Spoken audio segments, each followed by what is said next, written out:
Assalomu alaykum. Allohu barakatuh. Muhammad sallallohu alayhi vasallamga salovatlar bo'lsin.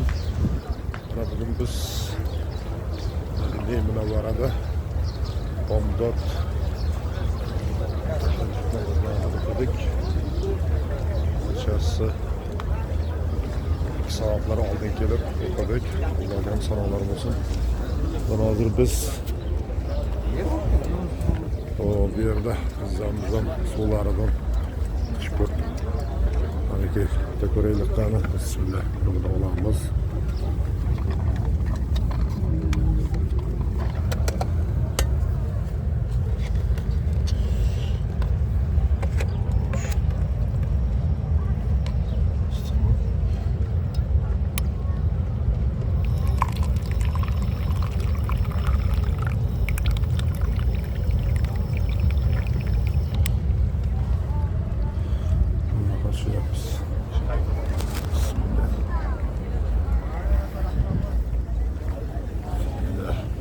Bunu aldık.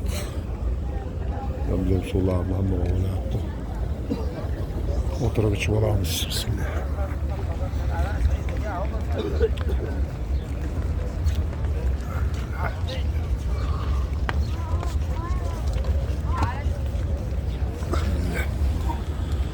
Hoş bir taşıdık.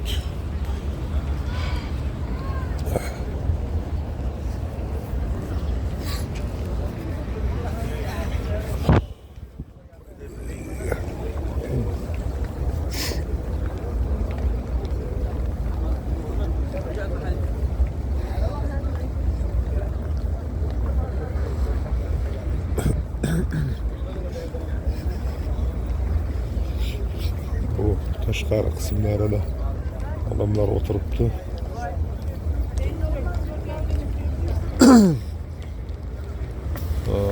Aprel oyi, ya'ni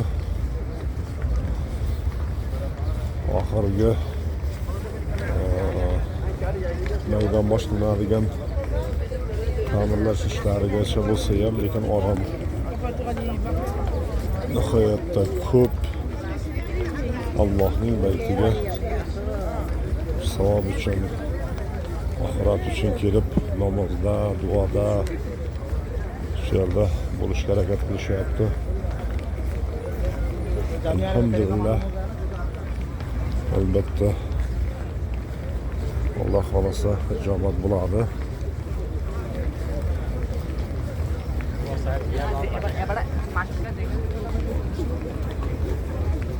Xo'sh. Biz esa aslikan xonamizga yo'l olamiz.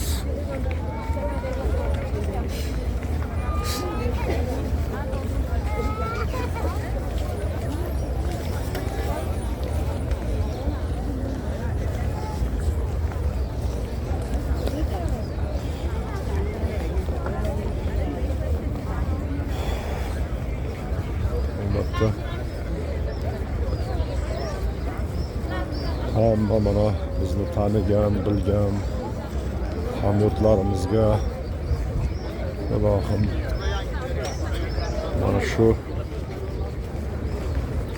Allohning baytlariga, payg'ambarimiz Muhammad sallallohu alayhi vasallamning ravzalariga, nabaviy masjidlariga, Quba masjidlariga, umuman Madina Munavvara, ya'ni Makkaga ziyoratga nasib qilishligini, taqdir qilishligini so'rab qolamiz. Allohdan so'raymiz.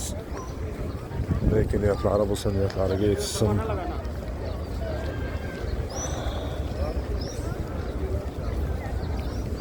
Mana shunday kunlar nasib qilganidan Allohga biadat, hamd sanolar bo'lsin.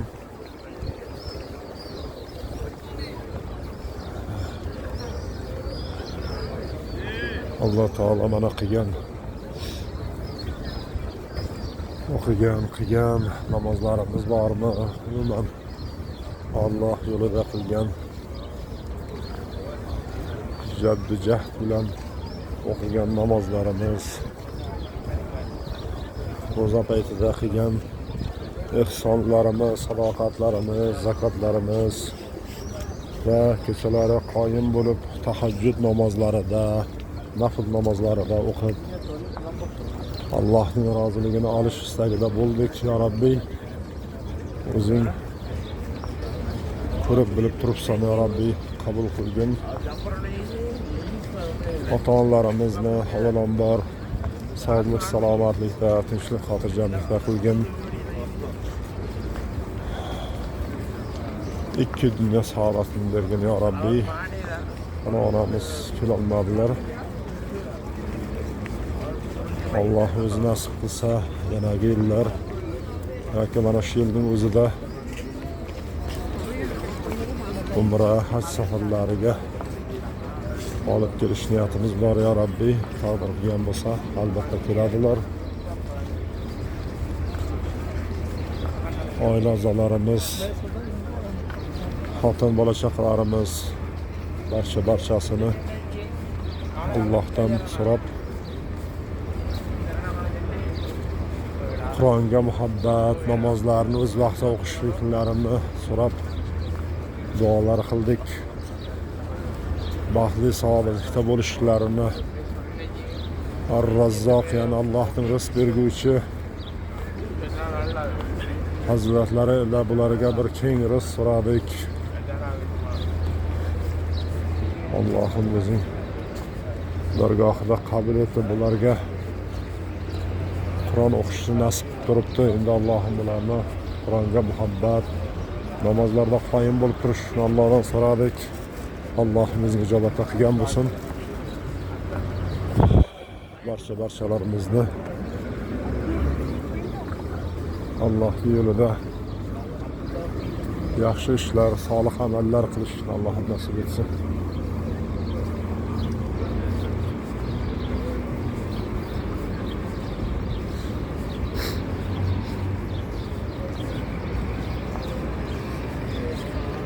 Mana bugun Allohning fazli karami bilan o'qigan tahajjud namozlarida qoyim bo'ldik. Alam Nashroh surasini 104 marta o'qishni nasib qildi. Ya Rabbiy, o'qib bo'lib tinchlik, xotirjamlik, yurtimizni farovon bo'lishini, tinchlikda bo'lishlikni, yurtimizning insonlarimizni, vatandoshlarimizni mana shunday joylarga nasib qilishligini so'radik. Mansabdor shaxslarni adolatli hukm qilib davlat ishlarida boshqaruvda bo'lishini so'radik. Keng rizq ketmas davlat berishligini so'radik. O'zimizni yurtdosh vatandoshlarimizga, o'zimizda hozirda ishlab turgan, yana biz bilan birgalikda faoliyat yuritib turgan barcha singillarimiz, aka-ukalarimiz, opalarimiz hammasini Allohning baytiga kelishni Alloh nasib etsin. Mana shunday Madina Munavvarada kelib mana Nabaviy masjidida o'qilgan har bir rakat namozingiz ming bora Allohning dargohida berilishi bor. Payg'ambarimizga aytilgan salovatlar, bu yerda o'qilgan tahajjud namozlari, nafl namozlari, o'qilgan jamoat bilan o'qilgan namozlar albatta payg'ambarimizni va'dasi bor, ya'ni shafaat qilishlik va'dasini olishga Allohim nasib etgan bo'lsin. Barchalaringizni mana shunday Madina Munavvaraga kirishni Allohim nasib etsin. Ya Rabbiy, ya'ni bugun kechqurun yo ertaga ertalab Makka Mukarramaga yo'l olamiz. Ya Rabbiy, bu yerda ham solih amallarni bekamiz bajarishni Alloh nasib etsin.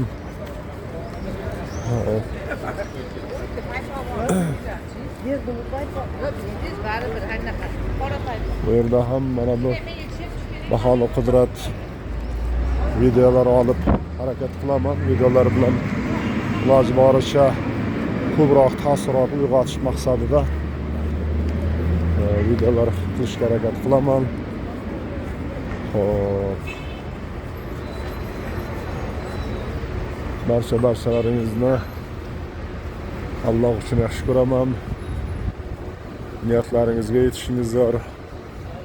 Eng ulug' ne'matlardan biri sog'lik, salomatlik, tinchlik, xotirjamligimizni bersin, ya Rabbi. İki dünya sağlasın bersin, qabr azobidan qutqazsin, ya Rabbi. O'zining bargohida jannatda bo'lishni Allohim nasib o'zlagan. Savol javobimiz oson bo'lsin, ya Rabbi. Bu dunyo o'tkinchi, tez o'tadi. Lekin şimdi dünyamızga ham barcha solih amallar bilan sharoit yaratib qo'ysak yomon bo'lmaydi azizlar. Robbana atina fid dunya hasana va fil oxirati hasana va qina azoban nar bi rahmatika ya arhamar rohimin. Assalomu alaykum va rahmatullohi va barakatuh.